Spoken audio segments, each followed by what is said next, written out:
സുരേഷ് ഗോപിയെ സംബന്ധിച്ചുള്ള അദ്ദേഹം തൃശ്ശൂർക്കാരനല്ലെങ്കിലും നേരത്തെ കഴിഞ്ഞ തവണ തൃശ്ശൂർ മണ്ഡലത്തിൽ ഒരു അവസാന നിമിഷത്തിൽ സ്ഥാനാർത്ഥിയായിട്ട് വന്ന ആളാണ്. ആദ്യം തുഷാർ വെള്ളാപ്പള്ളിയെ പ്രഖ്യാപിക്കും, അദ്ദേഹത്തിന് പോസ്റ്റ് ഒട്ടിക്കും, അതിലെഴുതുകയും ചെയ്ത് തുടങ്ങിയതിന് ശേഷം പെട്ടെന്ന് അദ്ദേഹത്തെ മാറ്റി അവിടെ സുരേഷ് ഗോപിയെ ഇൻട്രൊഡ്യൂസ് ചെയ്തു. അത് അമിത്ഷായുടെ നരേന്ദ്രമോദിയുടെ താല്പര്യപ്രകാരമാണ്. അദ്ദേഹം വന്നു, കുറഞ്ഞ സമയത്തിനുള്ളിലാണെങ്കിലും വലിയൊരു ഫൈറ്റ് പുട്ടപ്പ് ചെയ്തു. ജനങ്ങളുടെ ഒരു ഇമാജിനേഷൻ പിടിച്ചെടുത്തൊരു സ്ഥാനാർത്ഥിയാണ്. അതേ സമയത്ത് തന്നെ അവിടെ കോൺഗ്രസിനും അതുപോലെ LDFനും ശക്തമായ വോട്ട് ബേസുള്ള ഒരു പ്രദേശമാണ്. അദ്ദേഹത്തിന് മൂന്നാം സ്ഥാനത്ത് എത്താൻ കഴിഞ്ഞു. പക്ഷേ CPI സ്ഥാനാർത്ഥിയും സുരേഷ് ഗോപിയും തമ്മിലുള്ള അന്തരം വളരെ കുറവാണ്.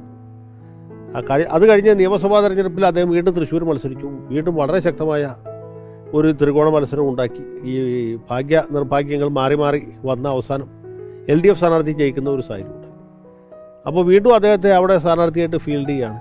അദ്ദേഹം BJP നേതാവ് എന്നുള്ളതിനേക്കാൾ ഉപരിയായിട്ട് സ്ഥാനാർത്ഥി എന്നതിനേക്കാൾ ഉപരിയായിട്ട് ഒരു പ്രധാനപ്പെട്ട സിനിമാ നടനാണ്. ആ രീതിയിലൊരു വലിയ സ്വീകാര്യത അദ്ദേഹത്തിന് ജാതി മത രാഷ്ട്രീയ ഭേദമന്യേ ആളുകളുടെ ഇടയിൽ അവിടെ ഉണ്ട്. പിന്നെ സുരേഷ് ഗോപി ഇപ്പോൾ തൃശ്ശൂരിൻ്റെ ഒരു അവിഭാജ്യ ഘടകമായിട്ട് മാറിക്കഴിഞ്ഞു. ജയിക്കോ തോക്കോ എന്നുള്ള വേറെ കാര്യം.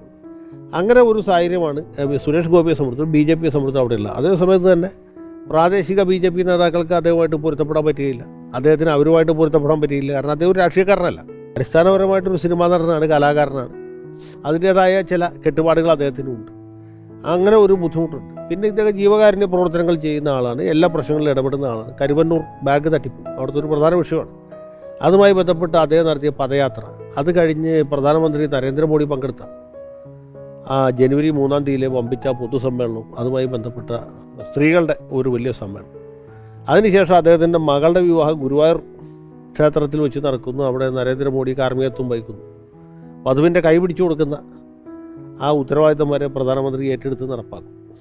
അപ്പോൾ ഇങ്ങനെയൊക്കെ ചെയ്ത് അവിടെ വലിയൊരു അന്തരീക്ഷം, രാഷ്ട്രീയ അന്തരീക്ഷമുണ്ട്, അത് അദ്ദേഹം ഉണ്ടാക്കി കഴിഞ്ഞു. അദ്ദേഹം ഒരു സ്ഥാനാർത്ഥിയാണ് എന്നിനി പ്രത്യേകം പറയേണ്ടതില്ല. അത് പ്രധാനമന്ത്രിയുടെ കൈവപ്പുള്ള ഒരു സ്ഥാനാർത്ഥിയാണ്, വേറൊരു സ്ഥാനാർത്ഥിയല്ല. നമ്മുടെ ആറ്റിങ്ങൽ V. മുരളീധരൻ മത്സരിക്കുന്ന പോലെയോ അല്ലെങ്കിൽ പത്തനംതിട്ടയിൽ PC ജോർജ് മത്സരിക്കുന്ന പോലെയോ അല്ല. പ്രധാനമന്ത്രി നരേന്ദ്രമോദിയുടെ കൈവപ്പുള്ള ഒരു സ്ഥാനാർത്ഥിയാണ് സുരേഷ് ഗോപി. മാത്രവുമല്ല, ആളുകളുടെ ഇടയിൽ പൊതുവെയുള്ളൊരു ധാരണ അത് ശരിയുമായിരിക്കാം, ഇദ്ദേഹം ജയിക്കുകയാണെങ്കിൽ തീർച്ചയായിട്ടും കേന്ദ്രത്തിൽ ഒരു മന്ത്രി ആയിരിക്കും. അപ്പോൾ ആളുകൾ ഒരു മന്ത്രി തൃശ്ശൂർ മണ്ഡലത്തിൽ ഉണ്ടാകുക സ്വാഭാവികമായിട്ടും ആളുകൾ ആഗ്രഹിക്കുന്ന ഒരു കാര്യമാണല്ലോ. പൊതുവെ തൃശ്ശൂരിൻ്റെ ചരിത്രത്തിൽ ആരെങ്കിലും മന്ത്രിയായിട്ടൊന്നും എനിക്ക് തോന്നലില്ല. ഇല്ല, തൃശ്ശൂരിനെ പ്രതിനിധീകരിച്ച് ഒരാൾ ഇതുവരെ ക്യാബിനറ്റിൽ അല്ലെങ്കിൽ കേന്ദ്രമന്ത്രിസഭയിൽ വന്നായിട്ട് തോന്നലില്ല. അപ്പോൾ അങ്ങനെ ഒരു സാഹചര്യം അവിടെ നിൽക്കുന്നു. അദ്ദേഹം വ്യാപാരികൾക്ക് പ്രിയങ്കരനാണ്, ക്രൈസ്തവ മത മേലധ്യക്ഷന്മാർക്കും വൈദികർക്കും കന്യാസ്ത്രീകൾക്കും പ്രിയങ്കരനാണ്. ആ രീതിയിലൊരു ഒരു ഓളമുണ്ടാക്കാൻ അദ്ദേഹത്തിന് സാധിച്ചിട്ടുണ്ട്. മറുഭാഗത്തേക്ക് കഴിഞ്ഞാൽ LDFൻ്റെ സംബന്ധിച്ചിടത്തോളം ഒരു മേൽക്കൈയുള്ള മണ്ഡലമാണ്. പ്രത്യേകിച്ച് ഇരിങ്ങാലക്കുട സെഗ്മെൻറ്റ് തൃശ്ശൂരിലേക്ക് മാറിയ ശേഷം അതിൻ്റെ ഇടതുപക്ഷ സ്വഭാവം വർദ്ധിച്ചിട്ടുണ്ട്. ശരിക്കും പറഞ്ഞാൽ മധ്യ കേരളത്തിൽ LDFന് ജയിക്കാവുന്ന രാഷ്ട്രീയമായിട്ടും മേൽക്കോയ്മയുള്ള ഒരേ ഒരു മണ്ഡലം തൃശ്ശൂരാണ്. ചാലക്കുടി, എറണാകുളം, കോട്ടയം, ഇടുക്കിയൊക്കെ ആയിട്ട് താരതമ്യം ചെയ്യുമ്പോൾ കുറച്ചെങ്കിലും വിജയസാധ്യതയുള്ളൊരു ഒരേ ഒരു മണ്ഡലം തൃശ്ശൂരാണ്. അവിടെ നല്ല സ്ഥാനാർത്ഥിയെ ഫീൽഡ് ചെയ്യണം, നന്നായിട്ട് പ്രവർത്തനം കണ്ടക്ട് ചെയ്യണം, പണവും ചിലവാക്കണം, എന്നാൽ ജയിക്കാം. ഇനി മൂന്നാമത് കോൺഗ്രസിൻ്റെ സ്ഥിതി നോക്കിക്കഴിഞ്ഞാൽ TN പ്രതാപൻ വലിയൊരു അഭ്യാസിയാണ്. പ്രതാപൻ ഇതുവരെ ഒരു തെരഞ്ഞെടുപ്പിലും തോറ്റിട്ടില്ല. 3 പ്രാവശ്യം അസംബ്ലിക്ക് എന്നപ്പോഴും ജയിച്ചു, 4ാമത് പാർലമെൻറ്റിലേക്ക് എന്നപ്പോഴും ജയിച്ചു. കാരണം ഈ വോട്ടുപിടുത്തത്തിൻ്റെ എല്ലാ വിദ്യകളും പഠിച്ച് പാസ്സായിട്ടുള്ള ആളാണ് പ്രതാപൻ. അദ്ദേഹം പ്രത്യേകിച്ച് ഒരു ഗ്രൂപ്പിൻ്റെ ആളല്ല, എന്നാൽ എല്ലാ ഗ്രൂപ്പിൻ്റെ ആളാണ്. നാട്ടുകാരുടെ മൊത്തം പ്രതാപനാണ്. അപ്പം ഇങ്ങനെയൊക്കെയുള്ള ഒരുപാട് ഘടകങ്ങൾ അവിടെ ഒരേ സമയത്ത് അതിശക്തമായ ത്രികോണ മത്സരത്തിലേക്കാണ് പോകുന്നത്. പ്രത്യേകിച്ചും CPI സ്ഥാനാർത്ഥി, അത് വളരെ പ്രധാനമാണ്. സ്ഥാനാർത്ഥി ആരാണെന്നുള്ളത് LDFനെ സംബന്ധിച്ചിടത്തോളം തൃശ്ശൂരിനെ സംബന്ധിച്ചിടത്തോളം പ്രധാനമാണ്.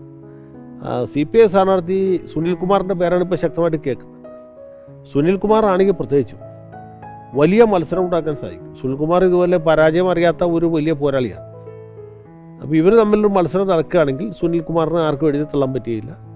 പിന്നെ വോട്ടുകൾ അതിൻ്റെ അടിയൊഴുക്കുകൾ ഏത് രീതിയിൽ പോകും, വോട്ട് ട്രാൻസ്ഫർ ഏത് രീതിയിൽ നടക്കും എന്നുള്ളതൊക്കെ ആശ്രയിച്ചിരിക്കും. പല ഘടകങ്ങളും പിന്നീട് അടുത്ത സ്റ്റേജിൽ പല വിഷയങ്ങളും ഉണ്ടാകാൻ സാധ്യതയുണ്ട്. ഈ തൃശ്ശൂരെ BJPക്കാർക്കോ കേരളത്തിലെ പൊതുവായ BJP നേതാക്കന്മാർക്കോ സുരേഷ് ഗോപിയെ താല്പര്യമില്ല. കാരണം അദ്ദേഹം രാഷ്ട്രീയത്തിൽ കൂടി വന്ന ആളാണ്. അതേ സമയത്ത് സുരേഷ് ഗോപിക്ക് അവരോടുമില്ല. ഇദ്ദേഹത്തിന് കൃത്യമായിട്ടുള്ള നിർദ്ദേശങ്ങൾ കൊടുക്കുന്നത് നരേന്ദ്രമോദി അല്ലെങ്കിൽ അമിത്ഷായാണ്. ഈ 2 പേരുടെ ആജ്ഞകൾ മാത്രമേ അദ്ദേഹം അനുസരിക്കുകയുള്ളൂ. അപ്പോൾ നേരിട്ട് ഡയറക്റ്റ് ലിങ്കാണ്. വേറൊരു കാര്യം മനസ്സിലാക്കുന്നത്, നമ്മൾ ഈ കോൺഗ്രസ്, CPM പോലുള്ള സാമ്പ്രദായിക രാഷ്ട്രീയ പാർട്ടികളും പുതിയ കാലത്തെ BJP തമ്മിലൊരു വ്യത്യാസം.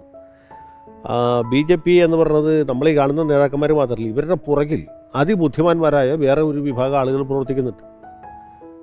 അവരിൽ വലിയ ഡാറ്റ ബാങ്ക് ഉണ്ട് വിത്ത് അംപ്റ്റീൻ നമ്പർ ഓഫ് കമ്പ്യൂട്ടേഴ്സ്. ഇപ്പോൾ ഏതൊരു മണ്ഡലം അവർ പരിശോധിക്കും, നിയമസഭ ആയിക്കോട്ടെ, പാർലമെൻ്റ് ആയിക്കോട്ടെ, അവിടെ ഏത് സമുദായക്കാർ എത്ര % ഉണ്ട് എന്ന് കണക്കാണ്. ഓരോ സമുദായത്തിലും കിട്ടാവുന്ന വോട്ട് എത്രയാണ്, അവിടെ നിന്ന് എത്ര ഇങ്ങോട്ട് മാറാം, ആ മണ്ഡലത്തിൻ്റെ സവിശേഷതകൾ എന്തൊക്കെയാണ്, അവിടെ വിദ്യാസമ്പന്നരായ ആളുകൾ എത്രയുണ്ട്, ഇടത്തരക്കാർ എത്രയുണ്ട്, കൃത്യമായിട്ടുള്ള ഡാറ്റ അവരുടെ കയ്യിലുണ്ട്. അതിന് പറ്റിയൊരു സ്ഥാനാർത്ഥിയായിരിക്കും അവർ ഫീൽഡ് ചെയ്യുക.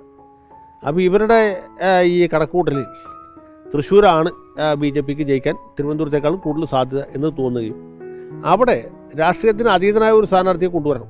ഇപ്പോൾ തിരുവനന്തപുരത്ത് കോൺഗ്രസ് ശശി തരൂരിനെ കൊണ്ടുവന്ന പോലെ അവിടെ ഒരു സിനിമാ നടൻ, ആ രീതിയിൽ സ്വീകാര്യതയുള്ള ഒരാൾ എന്ന രീതിയിൽ സുരേഷ് ഗോപി നിർത്തുകയും ചെയ്യുകയാണെങ്കിൽ വിജയസാധ്യതയുണ്ട് എന്ന കൃത്യമായ റിപ്പോർട്ട് അവരുടെ കയ്യിലുണ്ട്.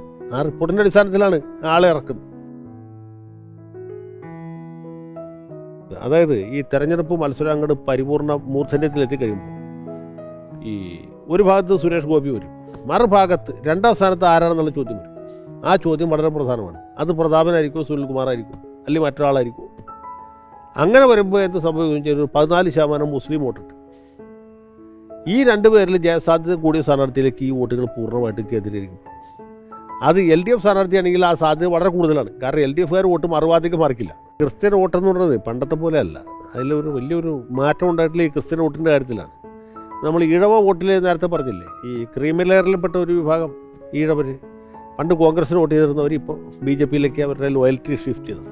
BJPക്ക് വോട്ട് ചെയ്യുന്നൊരു കുറ്റമല്ല എന്നിപ്പോൾ ഈഴവരിൽ ഒരു വിഭാഗമെങ്കിലും വിചാരിക്കും.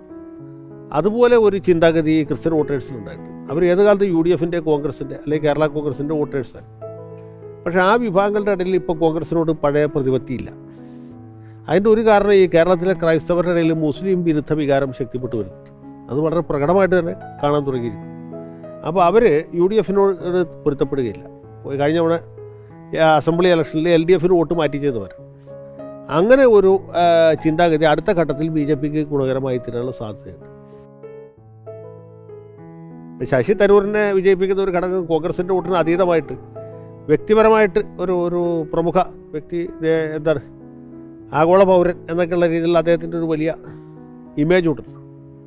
UN വലിയ ഉദ്യോഗം വഹിച്ച ഒരാൾ, ഇംഗ്ലീഷ് നന്നായിട്ട് സംസാരിക്കുന്നയാൾ എന്ന രീതിയിൽ സ്ത്രീകളുടെ ഇടയിൽ വലിയ സ്വീകാര്യത അദ്ദേഹത്തിനുണ്ട്. അതുപോലെ തന്നെ യുവാക്കളുടെ ഇടയിലുണ്ട്, ഇംഗ്ലീഷ് പഠിച്ച ആൾക്കാരുടെ ഇടയിലുണ്ട്, വരേണ്യ വിഭാഗക്കാരുടെ ഇടയിലുണ്ട്. അതൊരു ഘടകമാണ്. ഇതിൽ ഏറ്റവും കടുത്ത മത്സരം നടക്കാൻ പോകുന്ന മണ്ഡലമാണ് തൃശ്ശൂർ. യാതൊരു സംശയമാണ്.